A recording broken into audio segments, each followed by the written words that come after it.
Glory to God. இஸ்ரவேல்னு சொல்லப்படுற யாக்கோபுக்கும் ரெபேக்காளுக்கும் பிறந்த முதல் குழந்தை தான் யோசேப்பு. ரெபேக்காளுக்கு ரொம்ப வருஷமா குழந்தையே இல்லாம பிறந்த குழந்தை தான் யோசேப்பு. அதனால அவங்க அப்பாவுக்கு ரொம்ப அவனை பிடிக்கும். ரெண்டாவது குழந்தை ரெபேக்காளுக்கு பிறந்த உடனே ரெபேக்காள் இறந்து போயிடுறாங்க. அதுக்கப்புறம் யாக்கோபு அவனுடைய பிள்ளைகள் யோசேப்பு எல்லாருமா சேர்ந்து கானான் தேசத்துல இருந்துட்டு இருக்காங்க.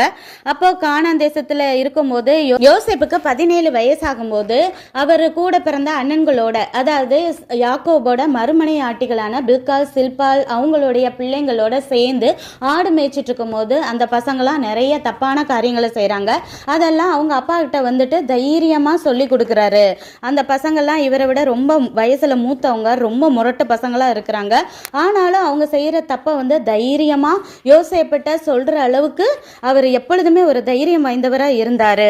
வந்து யோசேப்பை ரொம்ப அதிகமா நேசிச்சதுனால அவருக்கு வந்து மல்டி கலர்ல ஒரு நல்ல ஒரு பெரிய அங்கி வந்து ரொம்ப அழகா வாங்கிட்டு வந்து கிஃப்டா யோசேப்புக்கு கொடுக்குறாரு.